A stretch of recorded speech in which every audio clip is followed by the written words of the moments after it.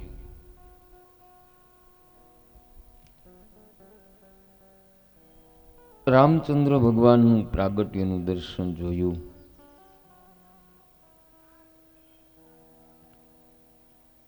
અહીંયા પણ હનુમાનજી, રામજી, ભરત, શત્રુઘ્ન, લખનલાલને તૈયાર કરવામાં આવેલા.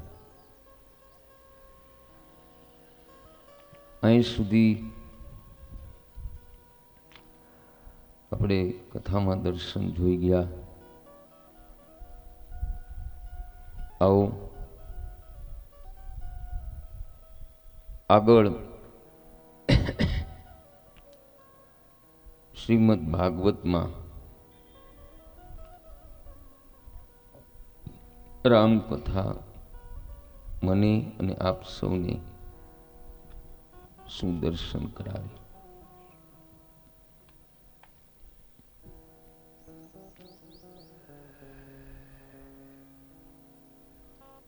આજે વૃદ્ધ અવસ્થામાં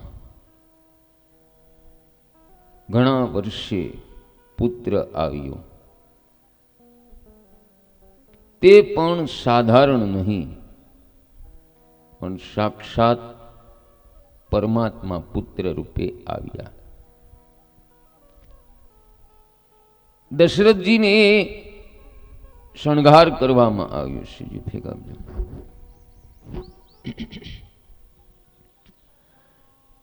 દશરથજી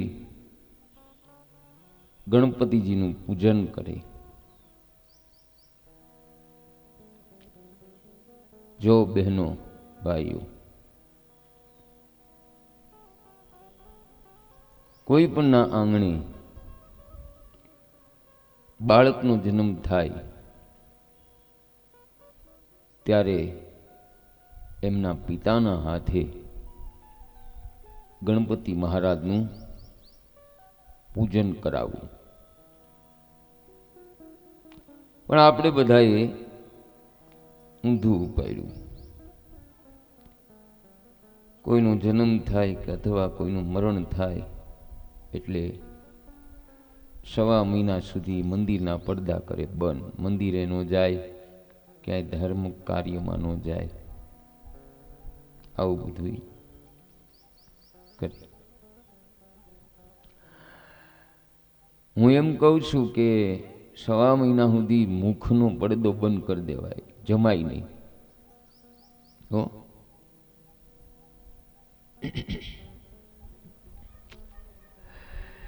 લોકો એમ કહે છે સૂતક લાગે છે.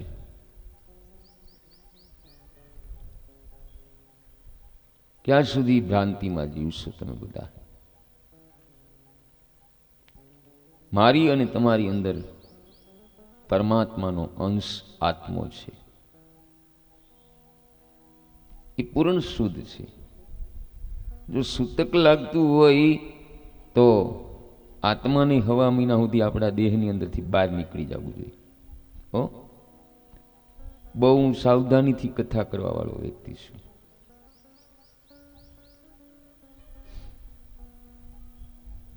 હા, સમજીને વિચારીને બોલું છું.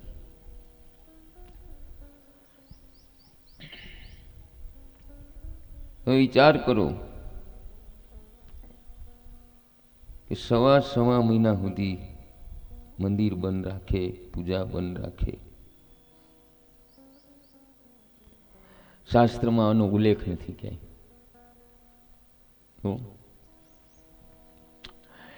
પણ પહેલાના સમયની અંદર સ્ત્રીને ખૂબ કામ હતું. સવારે 4 વાગે જાગવું, મોટા મોટા મકાન હતા, એના વાહિદા કરવા, ઢોર ઢાકર રાખતા, પાછું 12 વાગે તો ટિફિન વાડીએ જવું જ જોઈએ. આવું બધું હતું. એટલે પહેલાના ઋષિ મુનિઓએ, સંતોએ વિચાર કર્યો કે પુરુષો સ્ત્રીને ક્યારેય સમજી નહીં શકે. એટલે ધર્મનું નામ આપી સ્ત્રીને 1.25 મહિના સુધીનો પોરો આપેલો છે, સૂતક નથી, યાદ રાખજો હો, પોરો આપેલો છે. કારણ કે પ્રસૂતિની વેદના બહુ ભયંકર હોય છે, અશક્તિ આવી જાય. એટલે ધર્મનું નામ આપ્યું એટલે પુરુષો પણ અને ઘરના બધાય લોકો સ્ત્રીને 1.25 મહિનો સુધી પછી કોઈ કામકાજ કરવાનું નહીં. એટલે આ મને હનુમાનજી દર્શન કરાવે છે. તમને સારું લાગે તો રાખજો, નહીતર તમે તારે મૂકી દેજો. તમે શોરૂમમાં કે મોલમાં ગયા હોય ત્યાં બધી આઈટમ તમે જોવો છો, કાંઈ બધી તો લઈને નથી આવતા. તમને ગમે એ લ્યો, અને અહીંયા તમને ગમે એ લેવું, ન ગમે એ મૂકી દેવું. કોઈક બીજો ગ્રાહક હોય તેને મને આપવા તો થાય.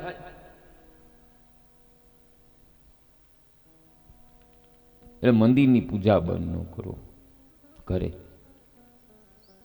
હો, મંત્ર પૂજા શરૂ રાખો.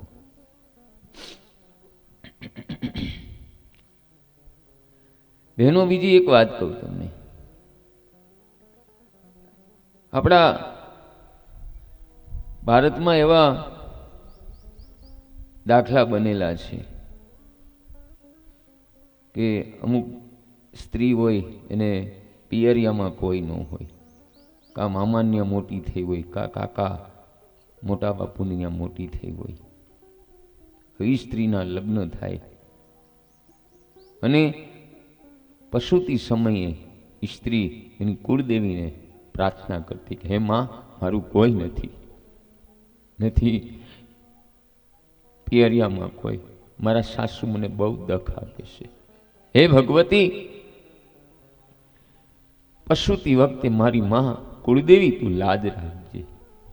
બહેનો, એવા પ્રસંગ બનેલા છે કે ઈ કુળદેવી ખોડિયાર હોય કે બ્રહ્માણી હોય કે માં ચામુંડ હોય, ડોહીનું સ્વરૂપ લઈને આવે અને એની પ્રસૂતિ કરીને વહી ગયેલી છે. આવા પ્રસંગ બનેલા છે. તો એ માને નહીં સૂતક લાગ્યું હોય? હે, અને અમારા સાધુ બ્રાહ્મણના લગભગ તો જન્મ મંદિરની બાજુમાં જ મકાન હોય, ત્યાં જ થયા. અરે એ ક્યાં વાત કરું બહેનો ભાઈઓ. પરમહંસ એવા બગદાણામાં બજરંગદાસ બાપુ થયા, એમનો જન્મ ઝાંઝરિયા હનુમાનજીનું મંદિર છે ને ત્યાં જ થયો હતો. તો એ ઝાંઝરિયા હનુમાન ત્યાંથી આઘાવે ગયા છે.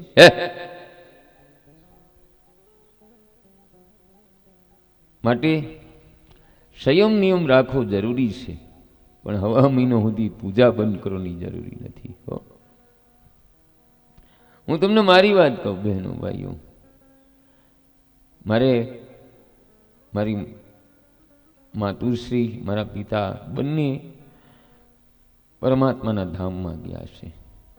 અમારા ઘરમાં હાલમાં મોટી સ્ત્રીમાં એક જ મારા ભાભીમાં છે. અને એવો સમય હોય ત્યારે મેં એના હાથના રોટલા ખાધેલા છે. તો મારી બુદ્ધિ ન બગડી જાય, મને સૂતક ન લાગે. હે, બહુ જવાબદારી પૂર્વક કહું છું બહેનો. હો, તમને ગમે તો રાખો, ન રાખે તો કાંઈ નહીં. અને ગણપતિનું પૂજન કરવાનું કારણ એ છે, ગણપતિ મહારાજને કહેવાનું છે કે હે ગણપતિ ગજાનંદ મહારાજ, મારા આંગણે દીકરાનો જન્મ થયો છે. ગણપતિનો મંત્ર છે ઓમ ગમ ગણપતે નમઃ. ઓમનો અર્થ પરમાત્મા થાય અને ગમનો અર્થ એ થાય કે મારા દીકરાને ગમ ખાતા સહન કરતા શીખવાડજો. ગણપતિનો અર્થ કે મારા દીકરામાં હે ગણપતિ આપના જેટલો વિવેક આવે. અને નમઃ, મારો દીકરો સર્વેને નમસ્કાર કરે અને સર્વેને નમતો નમતો જીવન જીવે. આનો એટલે ગણપતિનું પૂજન કરવું જરૂરી છે. પછી પુણ્ય વાચન થાય. અને શ્રાદ્ધમાં પિતૃની પણ પૂજા કરે.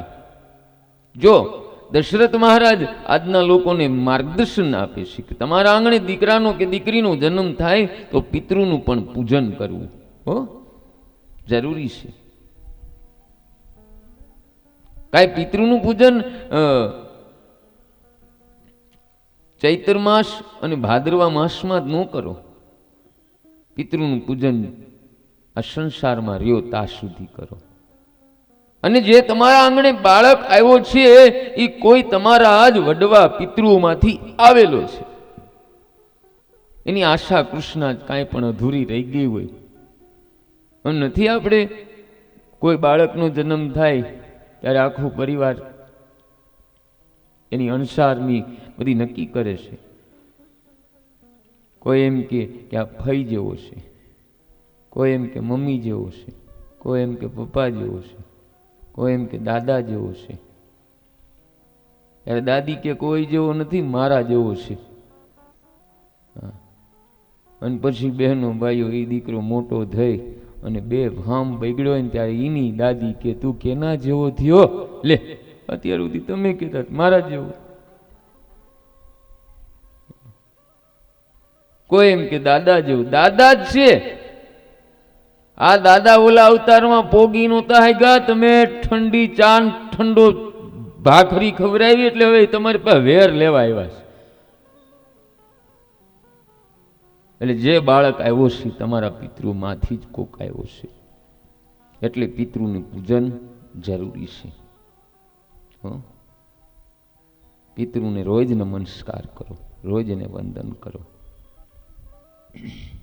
એટલે પિતૃનું પૂજન કર્યું.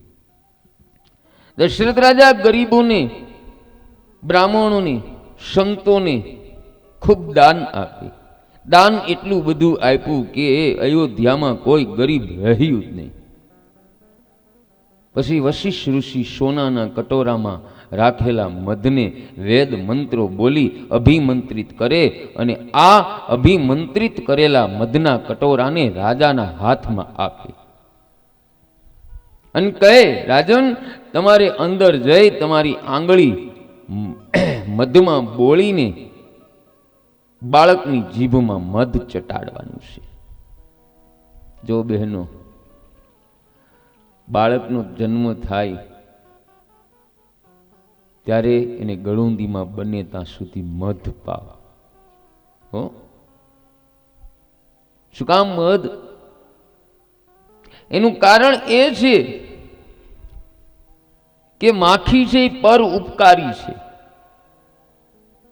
માખી તપસ્યા કરે છે, સહન કરે છે, પણ માખીએ હજી સુધી બહેનો ભાઈઓ મધનો સ્વાદ કેવો છે ને એ ચાખ્યો નથી. એટલે મધની ગળુંદી પાવાનું એ અર્થ છે કે આપણો બાળક પણ મધમાખીની જેમ પર ઉપકારી થાય. અને ગળુંદી બહેનો ભાઈઓ બંને ત્યાં સુધી ઘરની અંદર સજ્જન વ્યક્તિ હોય, બહુ ભક્તિવાન હોય, જેનો સ્વભાવ શાંત હોય, એના હાથે પાવી.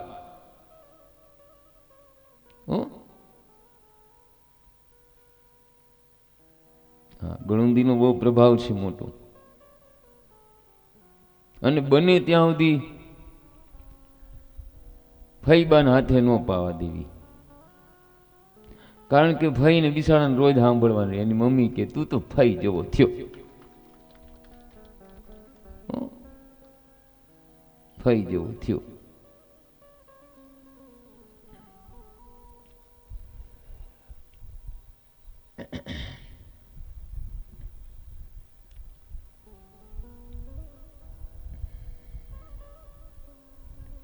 એટલે ગળુંદી બને ત્યાં સુધી ઘરમાં કોઈ એવો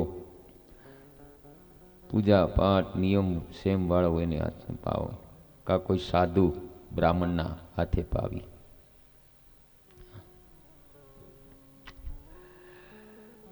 પછી ગુરુદેવની આજ્ઞા લઈ દશરથ રાજા હાથમાં કળશ લઈ શ્રી રામના દર્શન કરીને જોવા લાગી. કૌશલ્યાજીના મહેલમાં બધી દાસીઓ રામ લાલાના દર્શન કરતા દેહનું ભાન ભૂલે. લાલાના દર્શન માટે દેવો ગાંધર્વો પણ સૂક્ષ્મ સ્વરૂપે આવ્યા. રામ જન્મ મહોત્સવમાં સઘળાને આનંદ થયો. બધાય દેવોને સુખ થયું, પરંતુ ચંદ્રદેવ માત્ર દુખી. અને ચંદ્રદેવ શ્રી રામ પાસે આવીને કહેવા લાગે, હે પ્રભુ, તમે સૂર્યદેવને કાંઈક સમજાવો. સૂર્યદેવ તમારા દર્શનમાં એવો લીન થઈ ગયો કે સૂર્યદેવને સમયનું કાંઈ ભાન રહ્યું નથી. સૂર્યદેવ ઘણા સમયથી એક જ જગ્યાએ સ્થિર થઈને ઊભા રહ્યા. સજીવ ધીમું ધીમું કરો અંદર. આમ કહી સૂર્યદેવ ચંદ્રદેવ રડવા લાગે. ત્યારે રામજી ચંદ્રદેવને આશ્વાસન આપીને કહે કે હે ચંદ્રદેવ, ભલે મારો જન્મ સૂર્યવંશમાં થયો, પણ હું તમારું નામ ધારણ કરીશ. એ મને લોકો રામ સૂર્ય નહીં પણ રામચંદ્ર કહેશે. બોલો રામચંદ્ર ભગવાન કી. જો બહેનો, ભગવાન રામનો પ્રાગટ્ય સૂર્યવંશમાં થયું, પણ ચંદ્રદેવને પ્રગટ થયા ને રામજી ત્યારે વચન દીધું, એટલે રામજીને રામચંદ્ર કહેવામાં આવે છે. આમ કહેવા છતાંય ચંદ્રદેવ શાંત થયા નહીં. ચંદ્રદેવ વધુ ને વધુ ઉદાસ બનતા ગયા. ત્યારે શ્રી રામ ચંદ્રદેવને ફરી પ્રસન્ન કરીને કહે, હે ચંદ્રદેવ, ભલે અવતારમાં મેં સૂર્યદેવને લાભ લીધો, હવે કૃષ્ણ અવતારમાં રાત્રે 12 વાગ્યા પછી હું આવીશ અને તમને લાભ આપીશ. ખરેખર બહેનો ભાઈઓ, શ્રી કૃષ્ણના જન્મ ભક્ત એ 3 જણા જાગે. કોણ કોણ? દેવકીજી, વાસુદેવજી અને ચંદ્રદેવ. અને યાદ રાખજો, જે જાગે ને એને મારો કનૈયો મળે છે, અને સૂતા છે એને સંસાર મળે છે. હા, માટે જાગવાની જરૂર છે બહેનો ભાઈઓ, જાગવાની જરૂર. ઘણા જાગે પણ ક્ષણિક સુખ માટે જાગે છે, પરમાત્મા માટે કોઈ નથી જાગતું. પછી બહેનો ભાઈઓ, જે કોઈ અંદર શ્રી રામના દર્શન કરીને આવે તે બધાય કહેવા લાગે કે આવો કાંઈ દીકરો થતો હશે. આ તો પરમાત્મા પધાર્યા હોય એવું લાગે. ત્યારે દશરથ રાજા ભાવુક થઈને બોલે કે ગમે તે હોય પણ તે મારો બાળક, હું તેનો પિતા છું. દશરથજીની આંખમાંથી પ્રેમના આંસુ બહાર આવે. લાલાના દર્શન કરવા માટે દશરથ રાજાના પ્રાણ તલશે. વશિષ્ઠજી દશરથજીનો પ્રેમ સમજી ગયા. વશિષ્ઠ પોતાની સાથે દશરથને રામ દર્શન માટે લઈને જાય અને દશરથજી કૌશલ્યાજીની ગોદમાં બાળક શ્રી રામના દર્શન કરે ત્યારે દશરથનું હૃદય ભરાઈ આવ્યું. શ્રી રામ અને દશરથની 4 આંખ મળી ત્યારે શ્રી રામ ગાલમાં સ્મિત હાસ્ય કરે અને દશરથજી શ્રી રામની જીભ ઉપર મધ ચટાડવા લાગે. ત્યારે દશરથજી વશિષ્ઠ ઋષિને વેદ મંત્રો બોલવાનું કહે, પરંતુ વશિષ્ઠજી તો કહે કે રામજીના દર્શનમાં મને કોઈ મંત્ર પણ યાદ આવતો નથી. હું તમારું નામ પણ ભૂલી ગયો છું. યાદ રાખજો બહેનો ભાઈઓ, જ્યારે મંદિરે કે કથામાં જાઓ અને તમે તમારું નામ ભૂલી જાઓ ને, ત્યારે જ કથામાં અને મંદિરમાં દર્શન કરવાનો આનંદ આવે છે. મંદિરમાં કોણ આવે છે, કથામાં કોણ આવે છે, એ ધ્યાન રાખો તો જય સિયારામ નામ લ્યો. હમણાં ઓલા માડી બધાને આમ છોકરાઓનું સન્માન કર્યું, બધાનું ધ્યાન ને હતું લ્યો. આમાં જ આપણે પડ્યા છીએ.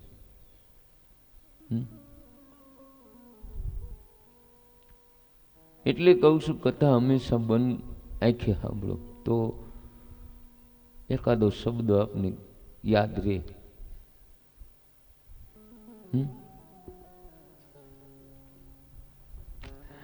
અને બધાને કહું છું, ભલે તમે સન્માન કરો મારા સંગીત સ્ટાફનું, મોટા ભાઈનું, ખૂબ રાજી છું, પણ બને ત્યાં સુધી વિરામમાં કરો. પ્લીઝ, વિનંતી, પ્રાર્થના. ના નથી કથાનું કર્મ નો તોડો, બધાને કહું છું, આ નિયમ છે બધા.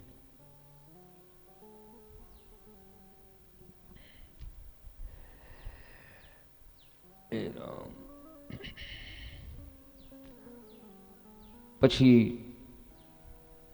બીજા ઋષિઓ મંત્ર બોલે છે. બહેનો ભાઈઓ, અયોધ્યાની સ્ત્રીઓ બહુ ભાગ્યશાળી.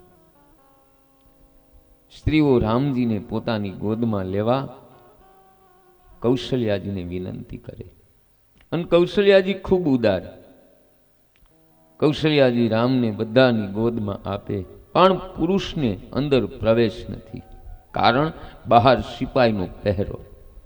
અને દશરથ રાજાને પોતાની પ્રજા પ્રાણ કરતા પણ વાલી. દશરથ રાજા વિચાર કરે કે આ બધી પ્રજા અંદર જઈને બરાબર દર્શન નહીં કરી શકે, એટલે દશરથજી કૌશલ્યાજીને કહે કે તમે રામને બહાર લઈને આવો. પછી કૌશલ્યા તથા દશરથજી બંને બાળકને લઈને બહાર આવે. કૌશલ્યામાં આંગણામાં બાળકને ગોદમાં લઈને બેઠા અયોધ્યાની પ્રજા રામ લાલાના દર્શન કરે, અને દર્શનમાં બધાય એવા મગ્ન બની ગયા કે કોઈને ભૂખ કે તરસનું ભાન નથી. હવે મહત્વના દર્શન કરાવું છું, ભાવાર્થ બતાવું છું, દર્શનનો ભાવ શું થાય.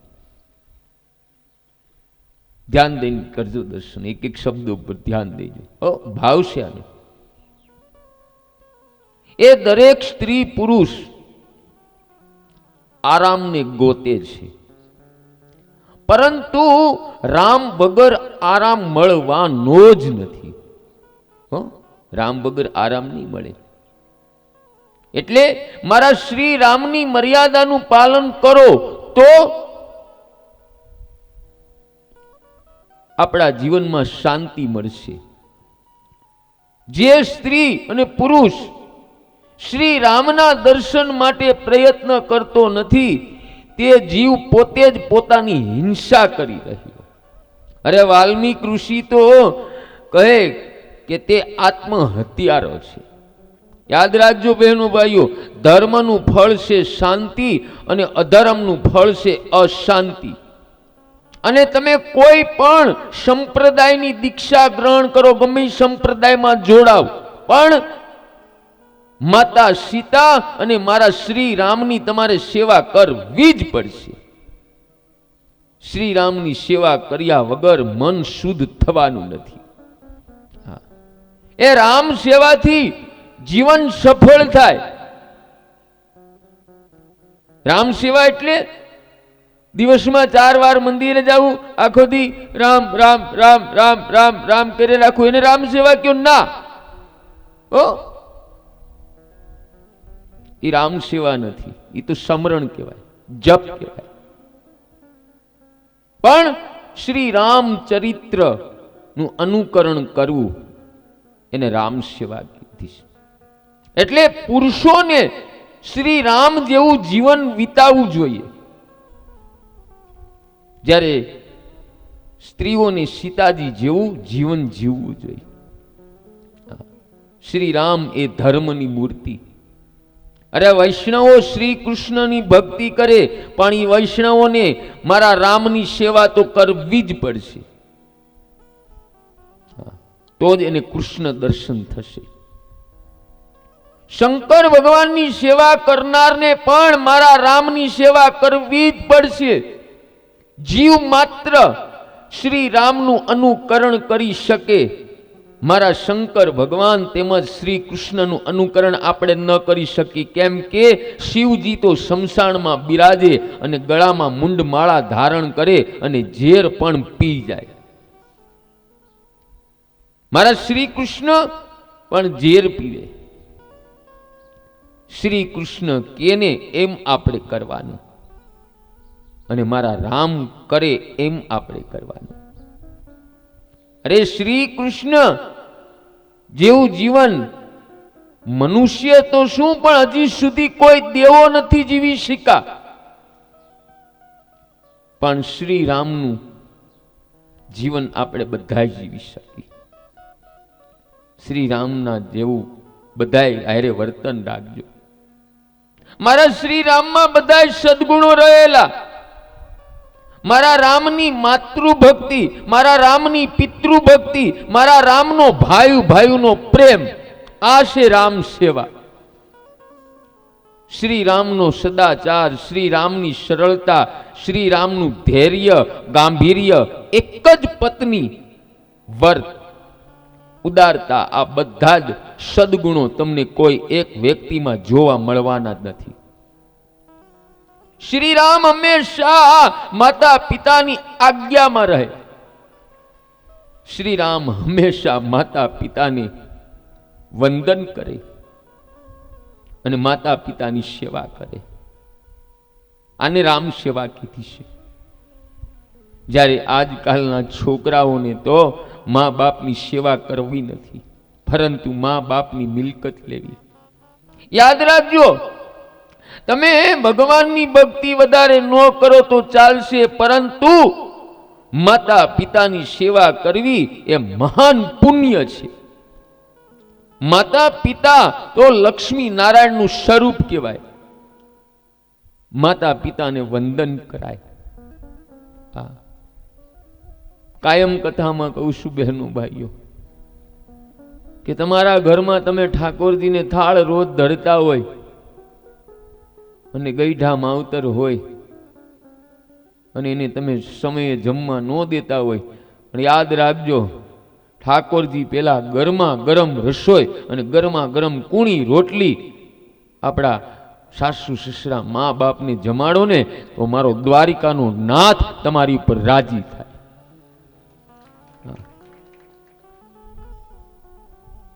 આ રામ સેવા છે, યાદ રાખજો.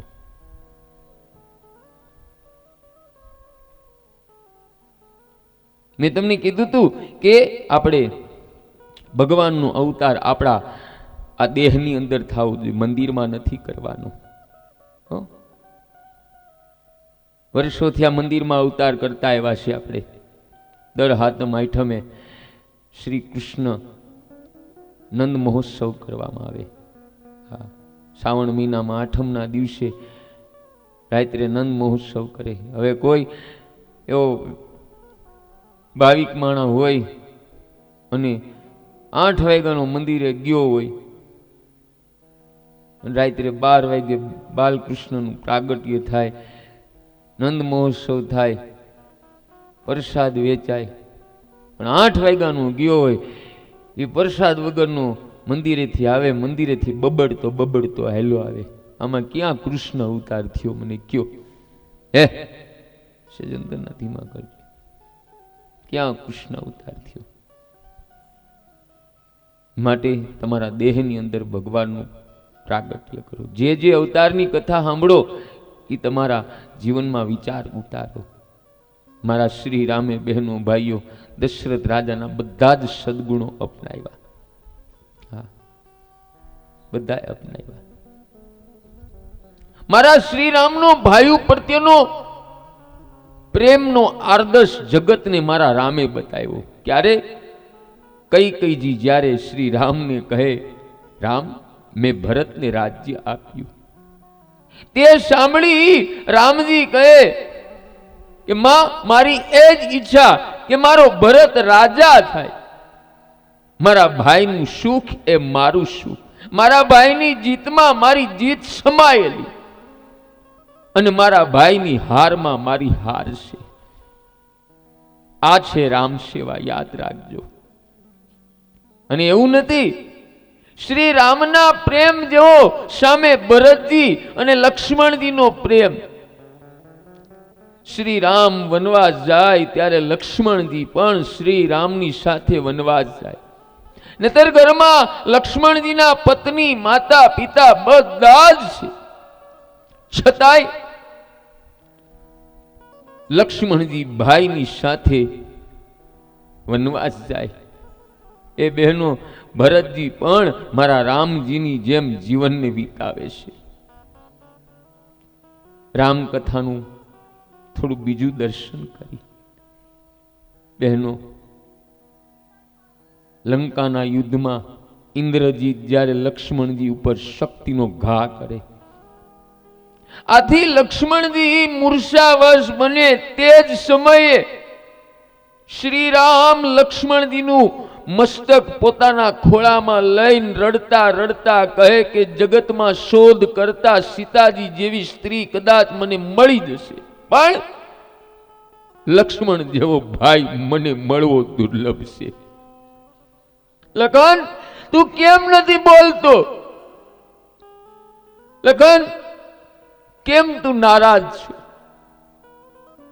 એનું આ માટે સુસેન વેદરાજને લાવવામાં આવે છે. સુસેન વેદરાજનું આવ્યું એટલે એક દર્શન કરાવશું બહેનો ભાઈઓ. આપણે કાંઈ પણ બીમાર હોય, સિરિયસ કેસ હોય, ત્યારે આપણે ભગવાનને બાધા રાખી, માનતા રાખી કે પ્રભુ અને જટ હારું કરી દે, અને થઈ જાય છે. તો વિચાર કરો બહેનો ભાઈઓ, આપણે ખાલી 2 દીવામાંની, નાળિયેરમાંની અથવા જે વગેરે વગેરે જે કાંઈ થતું હોય એ કરી, તો સ્વયં પરમાત્મા રામના ભાઈ લક્ષ્મણજી મૂર્છામાં છે, તો રામજી આમ હાથ ફેરવીને એમનું એ લખણ ઊભો થઈ જા ભાઈ, હજી તો યુદ્ધના ઘણા દિવસો બાકી છે, તું આમ પડી જાય એમ થોડું હાલે? નો એમ કરી શકે. આપણે માનતા માનવાથી એટલું થતું હોય તો એ તો સ્વયં પરમાત્માના ગોદમાં સૂતેલા છે, હાથ ફેરીને ઊભા ન કરી શકે. પણ મારા રામજી હનુમાનજીના માધ્યમથી હું કહું છું બહેનો ભાઈઓ, જગતના આ કળિયુગના સર્વે લોકોને કહે છે કે જ્યાં દવાની જરૂર પડે ને ત્યાં ખોટા ભગવાનને હેરાન ન કરો. બધાને કહું છું, હો, ભલે પ્રાર્થના કરો જરૂરી છે, પણ ઘણા લોકો એવા છે કે દુઆમાં અને અમુક જગ્યાએ જૈન રોગને એવડું મોટું રૂપ દેશે કે પછી છેલ્લી પાયરી ઉપર આવી જાય ત્યારે ડોક્ટર એમ કહે છે કે હવે આનાથી કાંઈ નહીં થાય. કહેવાનો ભાવ રથી છે કે શરીરમાં કાંઈ પણ બીમારી હોય તો શરીર ચેક કરાવો. હા, દવાની જરૂર છે, સારા ડોક્ટર પાસે ચેક કરાવો. આવી અંધશ્રદ્ધામાં નો રહ્યો, મારું તમને કહેવાનું ઈ છે. હનુમાનજીને કેવડો તો ધક્કો ખવડાવ્યો, સંજીવની બુટી લેવા મોકલા. હું રામજી કાંઈ બહુ વિચારપૂર્વક આ કર્યું એને. એટલે અંધશ્રદ્ધામાં ન રહેવું. જેને જે કાંઈ એવો ભયાનક રોગ થયો હોય અને હજી થતો હોય ત્યાં જ આપણે સમજી જવું. હા, દુઆ જરૂરી છે, પણ સાથે દવા જરૂરી છે. સુસેન વેદરાજનું કહેવાનું કે સૂર્ય ઉદય થતા પહેલા સંજીવની જડીબુટી આવી જાય તો કદાચ લક્ષ્મણ બચી શકે. ત્યારે શ્રી રામ કહે કે મારે અયોધ્યાની કે સીતાજીની જરૂર નથી, મારે તો લક્ષ્મણ જોઈએ. લક્ષ્મણ જ્યાં જશે ત્યાં હું જઈશ, કેમ કે લક્ષ્મણ મારી પાછળ પાછળ આવ્યો છે. લક્ષ્મણે મારા માટે બધું ત્યાગી દીધું છે.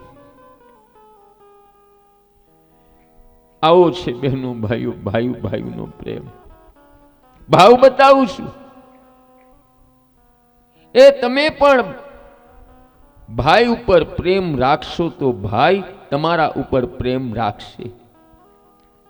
ભાઈને છેતરશો તો ભાઈ પણ તમારી સાથે છળ કપટ કરશે. શરીર જુદા છે પણ પરમાત્મા તો એક જ છે. તમારા શરીરમાં અને તમારા ભાઈમાં શરીરમાં વસેલા પરમાત્મા એક છે, શરીર જુદા જુદા છે, દેવ એક જ છે. મારા રામની લીલા સરળ છે. શ્રી રામ પરમાત્મા છે. મારા રામને માયા સ્પર્શ ન કરે, પણ જગતના સર્વે ભાઈઓને આદર્શ બતાવવા માટે મારા રામે આ લીલા કરી કે ભાઈઓ ભાઈઓ ઉપર આવો પ્રેમ રાખો. અમે ભરતજી પણ બહેનો ભાઈઓ 14 વર્ષ ઉપવાસ કરે. એ ભરતજી કહે મારા શ્રી રામ વનવાસમાં કંદમૂળ ખાય અને હું અનાજ ખાવ. એ સંતોના મંતવ્યે મારા ભરતજીની તપસ્યા રામજીની તપસ્યા કરતા ચડતી. કામ એ વનવાસમાં તપ કરવું એ સહેલું, પણ રાજમહેલમાં તપ કરવું એ અઘરું છે. કારણ મારા શ્રી રામની સેવામાં સીતાજી છે, લક્ષ્મણજી છે, પણ ભરતજી તો કોઈની સેવા લેતા જ નથી. વનવાસમાં શ્રી રામ દરબની પથારીમાં સૂઈ જાય, જ્યારે ભરતજી ધરતી પર સૂઈ જાય. ભરતજી કોઈની સેવા નથી લેતા. બહેનો ભાઈઓ, તમને બધાને કહું છું, તમે પણ તમારા ભાઈ જોડે, દેરાણી જેઠાણી જોડે કથા સાંભળીને આવો નવો પ્રેમ રાખજો. ભાઈને કોઈ દિવસ છેતરાય નહીં, ભાઈની સાથે છળ કપટ કરાય નહીં. નહીતર એક ભાઈ બહેનો ભાઈઓ કથા સાંભળવા ગયા, કથા સાંભળીને તે ભાઈ મહારાજ પાસે આવીને કહેવા લાગ્યા કે મહારાજ, મને એવો કોઈ મંત્ર બતાવો કે મેં કરેલો કેસમાં મારી જીત થાય. મહારાજે પૂછ્યું તે કોના ઉપર કેસ કર્યો? ત્યારે પેલો ભાઈ કહે કે મેં મારા ભાઈ ઉપર કેસ કર્યો. કથાકાર મહારાજે કીધું કે તારી બુદ્ધિ બગડી ગઈ, ભાઈ ઉપર કાંઈ કેસ કર્યા? તારી બુદ્ધિ બગડી ગઈ. યાદ રાખજો બહેનો ભાઈ, જો તમારો મોટો ભાઈ રામ જેવો થાય તો કથા સાંભળીને તમે લક્ષ્મણ જેવા થઈ જાઓ, પરંતુ મોટો ભાઈ જ રાવણ જેવો થાય તો નાનો ભાઈ કુંભકર્ણ જેવો થવાનો જ છે ને. ભાઈ ભાઈની અંદર લાગણી રાખો બહેનો, જરૂરી છે, બહુ જરૂરી છે. એક વાત કહું તમને, મારા ભાઈના આજ વિવાહ થયાના 21 વર્ષ થયા છે. હજી મારા ભાભી શ્રીએ